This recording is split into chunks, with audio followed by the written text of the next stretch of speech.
नमस्कार दोस्तों, OCN network में आपका स्वागत है। मैं हूं ओमकार चौधरी।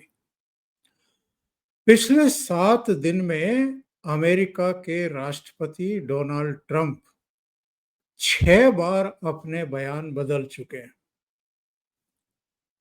और उनको इस बात का बड़ा मलाल है कि साहब सीज फायर उन्होंने कराया। बकौल डोनाल्ड ट्रंप के साहब सीज फायर मैंने कराया। दोनों परमाणु शक्ति संपन्न देश हैं, दोनों के पास बहुत घातक मिसाइलें हैं। ये परमाणु जंग में चीजें तब्दील होने वाली थी। मैंने हाथ अड़ा करके परमाणु मिसाइलों को रोक दिया, ना इस्लामाबाद की तरफ से जाने दिया, ना दिल्ली की तरफ से जाने दिया पाकिस्तान की तरफ। फिर कहते हैं कि कश्मीर पर भी मैं मध्यस्थता के लिए तैयार था। जब प्रेशर पड़ा, उनको समझाया गया कि आप जो बयान दे रहे हैं इसका भारत की डोमेस्टिक पॉलिटिक्स में बहुत उल्टा असर हो रहा है। वहां ये माना जा रहा है कि किसी तीसरे पक्ष के हस्तक्षेप और प्रेशर की वजह से मोदी जी ने जो है सीज फायर किया है, जबकि हकीकत ये नहीं है। पाकिस्तान के डीजीएमओ का फोन उनके डीजीएमओ के पास आया था। उसके बाद इन्होंने थोड़ा सा पॉलिश एक बयान दिया कि मध्यस्थता मैंने नहीं की थी, मैंने सिर्फ मदद की थी। लेकिन अभी फॉक्स न्यूज के साथ एक इंटरव्यू देते हुए उन्होंने फिर यही कहा कि साहब ये तो मैंने सीज फायर कराया था, मैंने परमाणु जंग होने से रोकी और क्रेडिट मुझे नहीं मिला। तो इस क्रेडिट खोर के बारे में आज जरा बात करेंगे।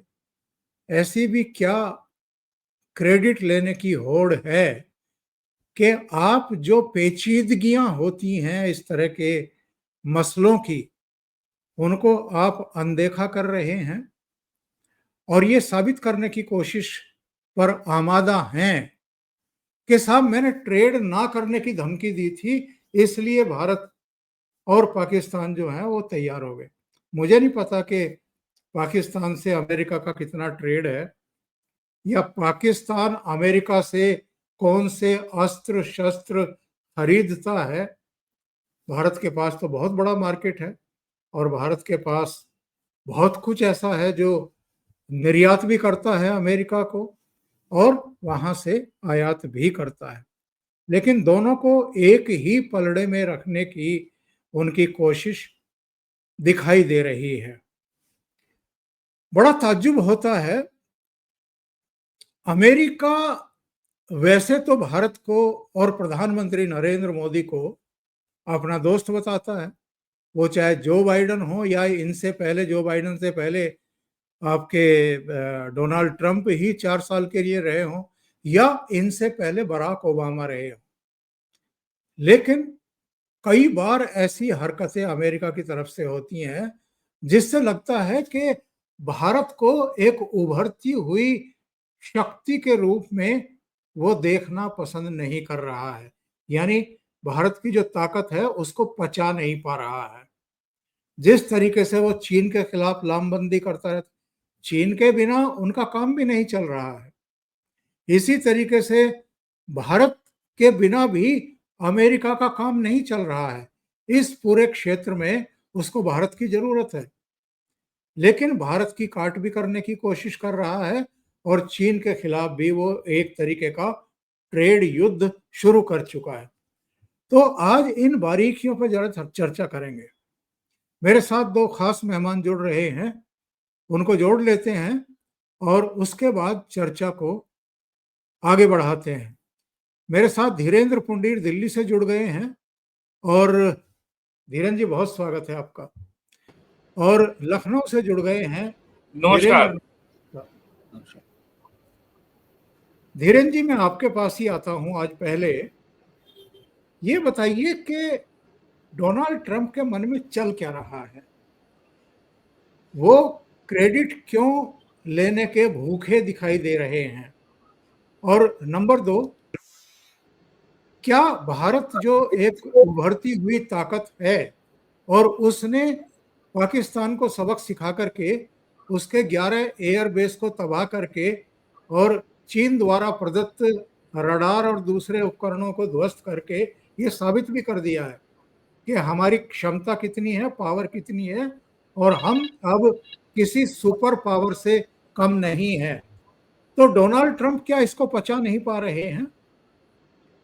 देखिए, आप अगर डोनाल्ड ट्रंप के पूरे करियर को ध्यान देंगे तो बिजनेस ओरिएंटेड है, रिस्क है, इसके अलावा WWF के भी बहुत शौकीन हैं। और चूंकि भारत में तो अभी इस तरह की चीजों पर बहुत ज्यादा ध्यान नहीं दे रहे हैं लोग, लेकिन वहां उन पर जिस तरह के आरोप लगे और फिर उनमें कोर्ट के बाहर उन्होंने समझौता किया, यानी वो हर एक काम जो कम से कम एक राजनेता को नहीं करने चाहिए उन्होंने किए।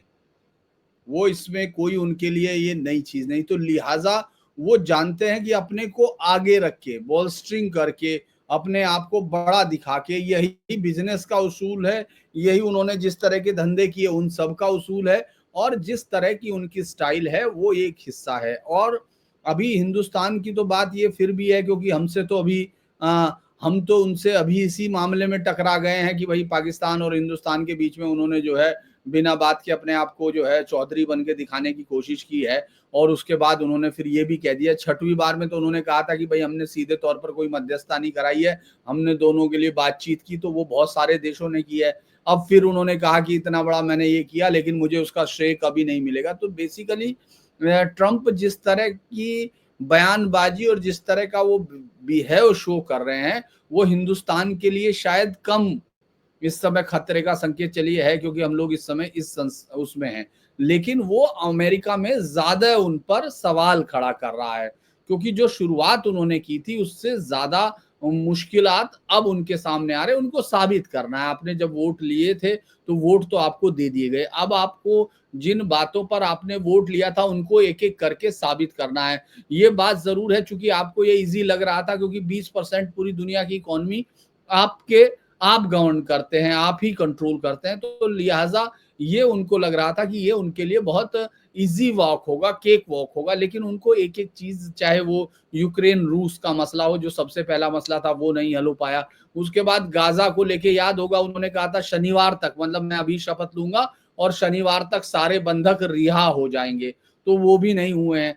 आप उसको एक एक करके देखिए। ये जरूर है कि उन्होंने चीन के साथ, अब ये चीन के साथ झुकना है या चीन के साथ कोई नई अंडरस्टैंडिंग है, इसका आने वाले समय में हम लोग देखेंगे, क्योंकि पॉलिटिक्स में मैसेज अलग होते हैं, फिर उनके जो उनका रियल वो चीज होता है कि उनका मूव क्या था, वो बाद में आता है। तो चाइना के साथ वो अभी जब ये कर रहे हैं, आप देखिए फिर ताइवान के मसले पर क्या करेंगे वो, क्योंकि ताइवान तो एक दुखती हुई रग है। और वो तो आपने देखा होगा किस तरह से जब वहां से एक अध्यक्ष उनकी जाना चाह रही थी सांसद, और वो जो समिति के अध्यक्ष थी, तो किस तरह तमाम चाइना और उसके बीच में ये हो गया था कि वॉर हो जाएगा, ये तमाम हो जाएंगे। तो वो चीजें अभी आनी है। ये पहला वो है, उन्होंने अभी पहला दौरा किया है मिडिल ईस्ट में। तो जैसे कि एक आदमी बोल्स्टिंग करता है तमाम लोगों के बीच, मैंने ये किया, और मिडिल ईस्ट वो जगह है जहां भारत ने पिछले 11 साल में बहुत इन्वेस्ट किया है। यानी एक जमाने में जब दुबई से और तमाम जगह से हम लोगों ने देखा है कि किस तरह से गैंगस्टर डॉन जो है पूरा हिंदुस्तान का क्रिकेट, सट्टा, ड्रग्स, वो सब ऑपरेट किया करते थे, यहाँ तक कि आतंकी सारी गतिविधियों के लिए जब दाऊद इब्राहिम उस समय भी वहां बैठा हुआ था दुबई में। लेकिन आप ये देखिए पिछले 11 साल का इन्वेस्टमेंट ये हुआ, क्योंकि हम लोग तो इंटरनल सिक्योरिटी कवर करते हैं, ऐसे दर्जनों से ज्यादा आतंकियों को भेजा गया है जिनको पर्सन नॉन ग्राटा साबित किया और उसको प्लेन में बैठा दिया इंडिया के, और मतलब प्लेन में मतलब आपसी समझ के साथ, लेकिन वहां से भेजा गया और यहाँ वो अरेस्ट हुए।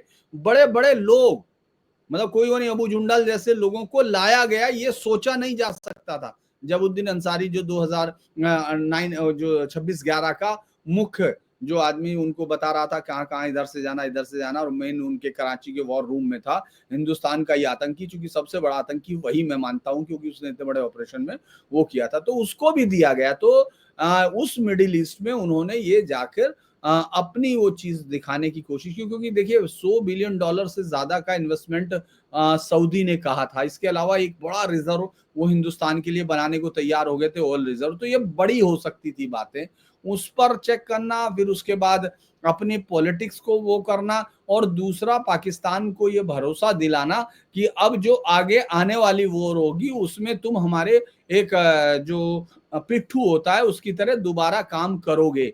क्योंकि ईरान को लेकर देखिए, ईरान ने साफ तौर पर अभी भी कह दिया कि हम अपनी किसी भी बात से पीछे नहीं हट रहे हैं, और अभी बल्कि लास्ट टू लास्ट फ्राइडे एक बड़ा विशाल जो सरमन हुआ था, उनके जो खुमैनी हैं उन्होंने कहा था कि हम जो है अमेरिका हमारा नंबर 1 शत्रु है। तो लिहाजा ये जो नया समीकरण हो रहा है उसमें, और दूसरा एक लाइन और ये भी आ रही है जिसमें कि भारत पर वो जो टैरिफ जो उनका समझौता है उससे पहले वो इतना प्रेशर माउंट कर देना चाहते हैं कि भारत अपनी बार्गेनिंग ना कर सके और वो उसके सहारे दिखा सके। क्योंकि एक और बड़ा झटका भारत को दिया है, क्योंकि अभी वो जो रेमिटेंस पर उन्होंने 5% टैक्स लगाने की बात की, क्योंकि भारत से लगभग भारत को $32 बिलियन के करीब यानी $32 बिलियन के करीब का रेमिटेंस अमेरिका से हुआ था, जो हमारे काफी बड़ा हिस्सा है। 30% के करीब 27 से 30% है, जो लगातार बढ़ रहा था। अब अगर आप उसमें 5% और लगा देंगे तो ये सब $1-2 मिलियन के करीब आपको बिलियन डॉलर के करीब आपके लोगों पर और महंगा हो जाएगा। तो वो ये कोशिश कर रहे हैं, लेकिन मुझे लगता है कि ये एनर्जी उनको उनके देश के बाकी तमाम दुनिया में अलग थलग कर रही है। पैसे भले ही वहां दिखे, क्योंकि इस समय सबसे बड़ी दिक्कत जानते हैं सर, इतना बड़ा मूवमेंट है पाकिस्तान अमेरिका की सेना का बॉर्डर्स पर, कहा जो मैक्सिको बॉर्डर है, जबकि मैक्सिको से महज कुल 8,000 का हुआ, जो पहले 1 लाख से ज्यादा जा रही थी, 2 लाख तक जा रही थी। उसके बावजूद उन्होंने इतनी सेना वहां पुश ओवर की है, इतना मिलिट्री स्टेब्लिशमेंट है कि मैं कल ही वो पढ़ रहा था न्यूयॉर्क टाइम्स में कि ये एक बहुत बड़े उनके लिए परेशानी के सबब हो जाएंगे, क्योंकि इसको वो मेंटेन कर पाने में मुश्किल होगी। और अभी जो 12 लाख करोड़ का इन्वेस्टमेंट लेके वो मिडिल ईस्ट से आए हैं, उसमें से आधा तो इसी में खप जाएगा। तो लिहाजा उनको अभी एक ऐसे बच्चे की तरह देखना होगा, ऐसे बड़े की तरह देखना होगा जो बच्चे की तरह रोटी को तोती कह रहा है और चांद को अपने कटोरे में चाहता है। वो उस तरह की स्थिति मुझे लगता है उनकी। बिल्कुल सही बात आप कह रहे हैं धीरेन्द्र जी। वीरेंद्र जी, ट्रंप को हुआ क्या है? सदमे में तो पाकिस्तान जाना चाहिए था, लेकिन पाकिस्तान तो बहुत बेशर्म देश है और वहाँ के लोग भी ऐसे ही हैं जो हारने के बाद भी, इतनी तबाही के बाद भी जश्न की मुद्रा में है। और उनके प्रधानमंत्री हों, उनके सेना प्रमुख हों, उनके रक्षा मंत्री, विदेश मंत्री, उप प्रधानमंत्री हो, झूठ पर झूठ बोले जा रहे हैं। लेकिन पाकिस्तान से ज्यादा सदमे में ये डोनाल्ड ट्रंप क्यों दिखाई दे रहे हैं? देखिए, अमेरिका की जो जो ग्रह दशा है वो किसी अच्छे ज्योतिषी से जरा अध्ययन करवाइए। उसका ये दुर्भाग्य है कि या तो उसको बाइडेन मिलता है या उसको ट्रंप मिलता है। दो एक्सट्रीम मिलते हैं उसको। और ट्रंप के बारे में तो एक बात बहुत साफ है कि इसका राहु और केतु दोनों खराब है। जो राहु होता है उसके पास धड़ नहीं होता, और जो केतु होता है उसके पास सिर नहीं होता। और भारतीय ज्योतिष कहता है कि जो केतु को जो सर है वो केवल गुरु कृपा से मिलता है, यानी गणेश जी वो बिना गुरु कृपा के नहीं बन सकता। अब अब अब ट्रंप को ये सौभाग्य है कि उसको गुरु मिला है, उसका नाम है नरेंद्र मोदी। लेकिन वो बीच बीच में कुछ लोगों के बहकावे में आ जाता है, तो जो है 3 बार बोलता है कि मैंने इंडिया पाकिस्तान का मैंने समझौता करवा दिया, फिर बोलता नहीं नहीं मैंने कुछ नहीं कराया था। पेंटागन के एक ऑफिशियल ने कहा कि उनको रात में कि जब इंडिया में ये सब हो रहा था और जब इंडिया पाकिस्तान के डीजीएमओ बात कर रहे थे और सहमति बन रही थी कि भाई थोड़ा सा जो है पॉज किया जाए, इसको फायरिंग को रोका जाए, उस समय ट्रंप सो रहे थे और उनको उस समय जगा के बताया गया कि साहब ये हो गया है, और वो लगे बोलने की साहब जो है कि ये तो मैंने करा दिया। और अमेरिकन की अगर आप बात सुनिए तो उसके मन में एक कंपटीशन का भाव है कि बराक ओबामा को पीस का अवार्ड मिल गया, नोबेल पीस का अवार्ड मिल गया, तो उसको भी मिलना चाहिए। तो अब वो जो है इंडिया में जाकर के अब उसने इंडिया पाकिस्तान में सीज फायर करवा दिया। अरे तुम जो है जो जनवरी 20 को प्रेसिडेंट बने थे और तुम शपथ लेने के पहले चिल्ला रहे थे कि मैं यूक्रेन वॉर रुकवा दूंगा, मैं इजराइल गाजा रुकवा दूंगा, क्या कुछ कर पाए? 4 महीने हो गए, क्या क्या कर लिया आपने वहां पे? और उसके बाद जो है रूस और यूक्रेन आपस में बात करने को तैयार हो गए हैं कि वो मिलेंगे इस्तांबुल में, लेकिन बाद में जो है पुतिन जो है बोले उसने अपने किसी जूनियर मंत्री को भेज दिया। इसराइल ये ट्रम्प अभी सीरिया गए, वो ये भी सऊदी अरब गए। सऊदी अरब में आईएसआईएस का घोषित आतंकवादी सैयद जोलानी से वो हाथ मिला रहे हैं। उसके ऊपर अमेरिकी सरकार ने $10 मिलियन का इनाम रखा हुआ था, और उसको बता रहे कि he is a very young handsome dynamic leader. और इन्होंने बकायदा इसराइल को स्नब किया। ट्रंप की सऊदी अरब में मौजूदगी में इसराइल ने 90 हमास के लोग मार दिए गाजा में। तो इनका जो जो लगातार फेलियर हुआ है इंटरनेशनल फ्रंट पे, रूस यूक्रेन वॉर में सीज फायर नहीं हुआ, इसराइल में गाजा हमास के बीच इसराइल हमास के बीच में सीज फायर नहीं हुआ, चाइना के ऊपर 150% ड्यूटी लगा दी थी, बाद में पहले 90 दिन को स्टे किया, उसके बाद जो है बातचीत हुई, 30% पे ले आए। इंडिया को धमकाया था कि इंडिया टैरिफ किंग है और इंडिया ऐसा करता है वैसा करता है। अब इंडिया से बातचीत चल रही है। तो ट्रंप 4 महीने में अभी तक अपनी कोई बहुत बड़ी सफलता दिखा नहीं पाए हैं। वो केवल ये दिखा रहे हैं कि मैं नोट छाप रहा हूं और मैं नोट गिन रहा हूं। इंडिया का डिफेंस का बजट साल का $75 बिलियन है, और इंडिया से का 20% एरिया वाला सऊदी अरब, उसको ट्रंप जो है $146 बिलियन के हथियार बेचने के एग्रीमेंट करके आए हैं। आप सोचिए, और $600 बिलियन का इन्वेस्टमेंट का कमिटमेंट लेकर के आए हैं। और कतर की का जो जीडीपी है $250 बिलियन है। वो कह रहा है कि हम अमेरिका में $1.2 ट्रिलियन इन्वेस्ट करेंगे। या तुम्हारी इकोनॉमी जो है ₹250 है और तुम ₹1200 इन्वेस्ट करोगे? तो अब वो दिखा रहा है कि मैं नोट छाप रहा हूं, मैं नोट गिन रहा हूं, और अमेरिका के लोगों के लिए मैं प्रॉस्पेरिटी ला रहा हूं। उसका और नारा उसका है मागा, मेक अमेरिका ग्रेट अगेन। मागा पे चल रहा है वो। तो ये सब जो हुआ है इंडिया को लेकर, इंडिया पाकिस्तान को लेकर के, सबसे बड़ी चिंता ये है कि किराना हिल में जो शायद सरगोजा एयरबेस के पास है, वहां पर पाकिस्तान के न्यूक्लियर एसेट स्टोर थे। वहां अमेरिका ने भी अपने न्यूक्लियर एसेट स्टोर किए हुए थे। वहां पे लॉकहीड मार्टिन, जो अमेरिका की सबसे बड़ी आर्म्स कंपनी है, उसका बनाया हुआ एयर डिफेंस सिस्टम लगा हुआ था, जो भारत की मिसाइलों ने उड़ा दिया, ब्रह्मोस ने और आकाश ने। तो अब जो है अमेरिका की जब डिफेंस कंपनी की उपयोगिता जो है वो दुनिया के सामने नंगी हो गई, तो पूरा American media, New York times, Washington post, wall street journal, CNN और उसका चिंटू BBC, पूरा पाकिस्तान का नैरेटिव चला रहा है कि भैया इंडिया ने कुछ नहीं कर पाया। बाद में उनको अकल में आया कि भाई अब तो ये इंटरनेट का जमाना है, सारी सैटेलाइट पिक्चर्स मौजूद हैं, वीडियो मौजूद हैं, झूठ नहीं बोल पाएंगे। तो ये सब जो ड्रामा ट्रंप कर रहा है, ये केवल अपने एम्पायर को बचाने के लिए कर रहा है। आप देखिए चाइना की जो आर्म्स बनाने वाली कंपनी को शेयर का क्या बुरा हाल हुआ है। आज उनका JF-17 जो उनका फाइटर जेट है, कोई फूटी आग देखने को तैयार नहीं है, जबकि इंडिया में ब्रह्मोस और आकाश मिसाइल का ऑर्डर का अंबार लग रहा है। ये पूरा इकोनॉमिक इंटरेस्ट है, और इंडिया ने ये दिखा दिया कि हम आत्मनिर्भर हैं। अपने देश में निर्मित जो हमारी टेक्नोलॉजी है, उसके जरिए हम कमाल कर सकते हैं। S-400 मिसाइल डिफेंस सिस्टम ने जो कमाल रशिया में नहीं किया, उससे बढ़िया कमाल तो उसने इंडिया में कर दिया।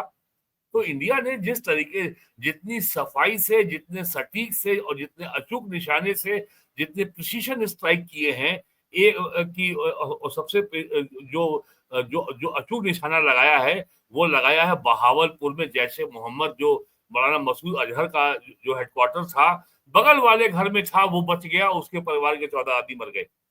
तो ये सब जो हुआ है, और आज की तारीख में दुनिया में कुछ छुपता नहीं है। आप मीडिया के नैरेटिव के जरिए लॉन्ग टर्म वार नहीं जीत सकते। यही ट्रंप का संकट है। और क्या संकट है ट्रंप का? जी, एक बार धीरेन्द्र जी को जोड़ लेते हैं, और धीरेन्द्र जी को जोड़ने से पहले मैं आप सभी से ये निवेदन कर दूं कि धीरेन्द्र पुंडीर ऑफिशियल चैनल है उनका, और हमें और आपको एक टारगेट तय करना है साहब। अगले 3 महीने में इनके सब्सक्राइबर की संख्या 1 लाख करवा दीजिए। और आप और जितने भी आपके मित्र हैं सबको कहिए कि धीरेन जी के चैनल को सब्सक्राइब करें, इनके वीडियो को फॉरवर्ड करें, ग्रुप्स पे डाल करके उनको आगे बढ़ाएं। धीरेन जी बहुत ही अध्ययन के बाद अपनी बात कहते हैं। बहुत कम सीनियर जर्नलिस्ट हैं जिनके पास इतना अनुभव है, इतिहास का भी, घटनाओं का भी, टेररिज्म का भी, और जो घटनाएं पिछले 100 साल में हुई हैं, इतिहास में जो दर्ज हैं, उनके बारे में उनकी शानदार जानकारियां हैं। तो इनका ज्ञान सबके पास जाना चाहिए, इनके चैनल के माध्यम से जाना चाहिए। तो धीरेन जी, मैं ये जानना चाह रहा हूँ, ये जिस तरीके से पिछले कुछ ही समय में हमारी करीब करीब जो ब्रह्मोस मिसाइल है और कुछ दूसरे हमारे अत्याधुनिक अस्त्र शस्त्र हैं, उनको लेकर के कई दर्जन देशों ने दिलचस्पी दिखानी शुरू कर दी है। ये जो चाइना भुना बैठा है, अमेरिका भुना बैठा है, क्योंकि F-16 को भी मार गिराया। ये जब बालाकोट हुआ था तब अभिनंदन ने तो MiG-21 से, MiG-29 से शायद F-16 को गिरा दिया था, और अब फिर F-16 को गिराया है। ये बड़ी भद पिटने वाली चीज होती है किसी देश के लिए कि आपका, जिसको आप एडवांस वर्जन का विमान बता करके दुनिया को बांट रहे हैं, बेच रहे हैं, वो किसी युद्ध में गिरा दिया जाए। इसी तरह चाइना का JF-17 जो है, जिसको वो 5th जनरेशन का बताता है, उसको भी मार गिराया, अवाक्स को मार गिराया। चाइना के तो बल्कि रडार तबाह कर दिए, वो कुछ नहीं कर पाए और हमने वो तबाह कर दिए। तो इनके जलने भूलने की वजह ये भी है, एक तो अभी वीरेंद्र जी बता रहे हैं कि जहां पर इनकी भी शय है, इनका भी एक डिफेंस एयर सिस्टम लगा हुआ था, उसको भी तबाह किया भारत ने, और जहां परमाणु अस्त्र शस्त्र रखे थे वहां अटैक किया है। तो डोनाल्ड ट्रंप की परेशानी की मेन वजह यही तो नहीं है कि उनका मार्केट भी अब खराब होने जा रहा है, और भारत के द्वारा निर्मित किए गए, चाहे आकाश हमारा एयर डिफेंस सिस्टम हो, चाहे ब्रह्मोस हो, उसके प्रति दुनिया भर के देशों की दिलचस्पी बढ़ती जा रही है। देखिए, अवाक्स जो उनका सिस्टम था, अमेरिकन सिस्टम था, वो टूटा। उसके बाद F-16, जिसको अभी तक का सबसे कारगर मिलिट्री का हथियार, हालांकि अब एडवांस हुआ F-35 और तमाम बताने लगे, लेकिन अभी तक जो वॉर्स में तमाम देशों को, जो उसने नेटो में और उसमें सबसे ज्यादा जिसकी वो की थी, सबसे ज्यादा उसको सेनाओं ने हासिल किया था, वो नेटो की टर्की के पास भी है वो। तो उन तमाम में अगर हम उसको गिराते हैं तो ये मैसेज कन्वे होता है। और देखिए, पूरा का पूरा वॉरफेयर आने वाला चेंज हो रहा है। जैसे अमेरिका ये बात कर रहा है 1 लाख करोड़ का बेचना चाहता है वो बिजनेस इंडिया के साथ, या वॉर का, ये पूरा वॉरफेयर फ्यूचर का बदलने जा रहा है। भले ही उन मिसाइलों को अभी हम लोग देख रहे हैं कि वो उसमें ये इस्तेमाल की जा रही है प्लेन्स में, लेकिन जिस तरह से ड्रोन का, यानी एक आने वाले फ्यूचर के वॉर में अमेरिकन वॉर मशीनरी का ये जो ट्रेडिशनल वो है वो खत्म हो रहा है। और अगर ऐसे में आप ये कहते हैं कि उसकी, चूंकि वो जो सब चीजें उसकी टेक्निकल एडवांसमेंट की बात की जाती है, कि वो इतने ज्यादा है, मशीन उनकी मैन से ज्यादा पावरफुल है, लेकिन वो भारत 2-2 बार उसको पिछाड़ चुका है। तो ये मैसेज तो आता ही है, क्योंकि देखिए लॉकहीड मार्टिन या बोइंग, ये सब कंपनियां जो हैं हथियार भी बनाती हैं, और तमाम इसी पर अमेरिकन पॉलिसी जो WMD का इन्होंने जो वो किया था, वेपन ऑफ मास डिस्ट्रक्शन का, वो उससे पहले इन्हीं के बेचे गए हथियारों को फिर बाद में उसके बाद और बेचा, कुवैत जैसे देशों को इतने सारे F-16 और तमाम चीजें। दरअसल ये जो पूरी दुनिया की सबसे बड़ी इंडस्ट्री है वो वॉर इंडस्ट्री है, जिसमें सबसे ज्यादा स्टेक अमेरिका का लगा हुआ है। तो वो एक बड़ा झटका जरूर हो सकता है, क्योंकि ये बात समझ में नहीं आ रही ना। एक चीज ये भी कहा जाता है कि जो भारत को हमने अनाज दिया था भाई 65 में, आपने मदद की, हमने वहां की प्रधानमंत्री के लिए जिस तरह का अपशब्द इस्तेमाल किया था 71 में, आपने देखा होगा निक्सन का, और वो जो इंडिया को 2000 मतलब 1999 में कारगिल वॉर में जिस तरह से उन्होंने कहा था एलओसी पार नहीं करना है, तो इंडियंस में मतलब ये बात बार बार आती है अब निकल के कि क्यों नहीं पार करने दी थी, क्योंकि इतना प्रेशर बनाने में वो कामयाब था। लेकिन अब आज की डेट में उसके प्रेशर को झुकने से इनकार कर दिया, ये तो ईगो तोड़ा उसकी मशीनरी और सबको, जो उसके डिफेंस सिस्टम है। अवाक से याद है इंडिया को बहुत बार लेने की बात थी और तमाम चीजें थी, उसको भी गिरा के उन्होंने पूरा एक नरेशन बदल दिया। मतलब पूरी वॉर इंडस्ट्री, अमेरिका की जो सबसे बड़ी चीज है वो वॉर इंडस्ट्री है, यानी बाकी सब चीजें तो बहुत कम शेयर करता है वो, जो हाईली स्पेशलाइज्ड चीजें हैं। जैसे अब उन्होंने चिप पर लगा दिया था कि उसको नहीं जाने दें, एनवीडिया को चाइना के साथ नहीं करने देना, लेकिन हथियार तो वो खुद बेचता है ना।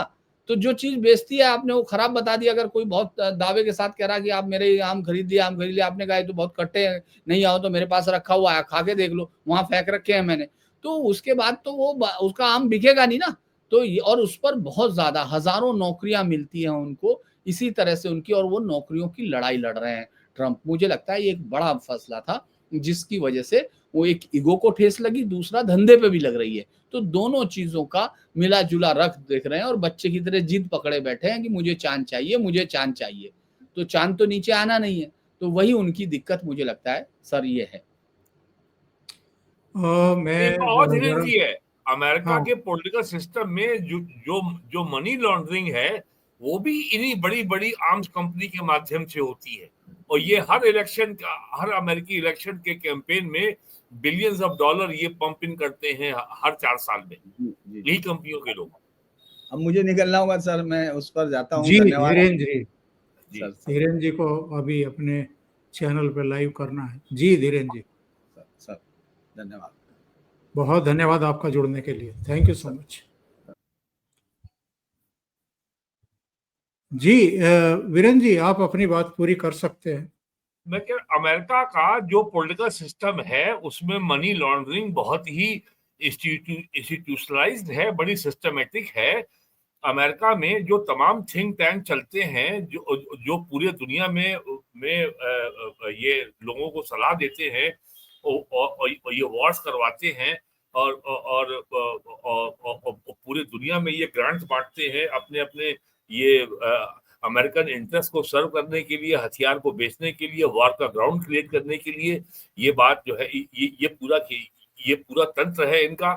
$1 ट्रिलियन से ज्यादा का पेंटागन का बजट है। पूरे दुनिया में अमेरिका के 800 से ज्यादा जो है सैनिक अड्डे हैं। तो इतने बड़े तंत्र को फीड करने के लिए अमेरिका को चाहिए कि दुनिया में आग लगी रहे। हम लोग बात करते, यहाँ चर्चा क्या होती है, अमेरिका कोई लड़ाई जीतता नहीं है, अमेरिका हर बार हारता है। वो लड़ाई जीतने के लिए नहीं लड़ता है, वो केवल अपनी आर्म्स इंडस्ट्री को सस्टेन करने के लिए ही लड़ता है। अगर वो जो है यूक्रेन को हथियार वो दे रहा है तो वो पैसा यूक्रेन के ऊपर कर्जा है, और वो पैसा प्लाउ बैक होकर के अमेरिकन इकोनॉमी में ही तो आ रहा है। तो अमेरिकन इकोनॉमी का बहुत बड़ा हिस्सा जो है वो केवल वॉर पे आधारित है। और सेकेंड वर्ल्ड वॉर तक तो पूरी यूरोप की इकोनॉमी वॉर पे ही चलती थी। और आज भी पूरा जो जो जो दुनिया का हथियारों का बाजार है उस पे कब्जा अमेरिका का है, उस पे फ्रांस है, उसमें अमेरिका है, और उसमें जर्मनी है, ब्रिटेन है, स्वीडन है, थोड़ा बहुत हॉलैंड है, और अब चाइना आ गया है, और अब बहुत तेजी से इंडिया आगे आ रहा है। लेकिन जो जो हथियार अमेरिका आपको 10 रुपए का दे रहा था वो इंडिया आपको 1.5 रुपए 2 रुपए का दे रहा है। अमेरिका आपकी बाहों मेटता है। अमेरिका तमाम तरह की आप पे शर्तें लगाता है कि हमारे इस इंटरेस्ट को भी तुम पूरा करो, हमारी ये शर्त भी मानो। भारत कोई शर्त नहीं मानता। फिलीपींस ने हमसे ब्रह्मोस मांगी, हमने दे दी। आर्मेनिया का झगड़ा है अजरबैजान से। आर्मेनिया टर्की का पड़ोसी है। टर्की रोज धमकाता था मैं आर्मेनिया को, तो इंडिया ने बिना किसी शर्त के जो है अब तक 25,000 करोड़ रुपए हथियार दे दिए हैं आर्मेनिया को। कोई शर्त हमने उसके ऊपर नहीं लगाई। तो अमेरिका को अपने डॉलर की दुनिया में दुनिया की रिजर्व करेंसी बनी रहे, केवल डॉलर के रिजर्व करेंसी बने रहने से अमेरिकन इकोनॉमी को साल में $3 ट्रिलियन की आमदनी होती है, यानी $3000 बिलियन की आमदनी साल में उनको होती है। तो उनकी डॉलर की हेजेमोनी, उनके डॉलर का प्रभुत्व बना रहे, इसके लिए आवश्यक है कि अमेरिका दुनिया का चौधरी बना रहे। दुनिया में हर जगह जहां कहीं भी मिलिट्री प्रॉब्लम हो उसमें अमेरिका दखल दे, अमेरिका हथियार दे, अमेरिका आग लगाए और अमेरिका ही सीज फायर कराए। ये काम वो आज से नहीं कर रहे हैं, ये काम वो सेकेंड वर्ल्ड वॉर के बाद से लगातार कर रहे हैं। आखिरकार क्या वजह थी जो वो 20 साल पड़े रहे वियतनाम में कि साहब यहाँ पे कम्युनिज्म को आने से रोकना है, 10 साल पड़े रहे अफगानिस्तान में, और 2003 में इन्वेट किया था पूरे इराक को। उसके पहले कुवैत पे जब हमला किया था इराक ने आज से लगभग 28 साल पहले, 30 साल पहले, तब भी ये गए थे। तो दुनिया में हर जगह, हर फटे में, हर विभाग में अमेरिका है। 800 से ज्यादा इनके मिलिट्री बेसेस हैं पूरी दुनिया में। तो और इंडिया में उनको नरेंद्र मोदी मिल गया है जो उनकी किसी बात को सुनने को तैयार नहीं है। भारत केवल वही फैसले करेगा जो उसके अपने सामरिक, आर्थिक, राजनीतिक हित में है। हम अमेरिका के कहने पर किसी से पंगा नहीं लेंगे।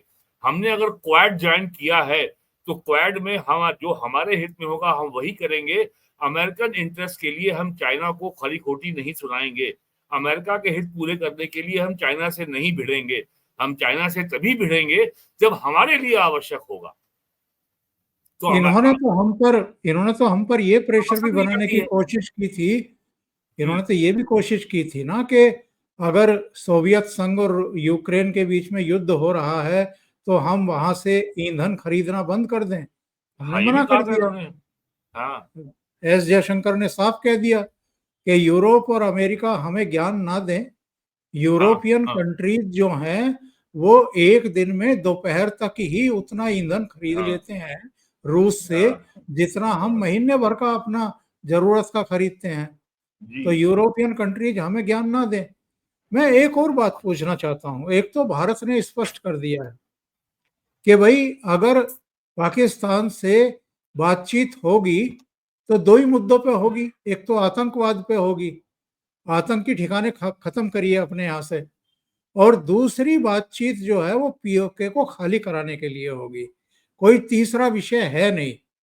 मेरा मानना ये है कि भारत को अब एक तीसरा विषय भी शामिल करना चाहिए कि हम सिंधु में तभी जल छोड़ेंगे जब आप अपने यहाँ के सारे आतंकी ठिकानों को नेस्तनाबूद करेंगे।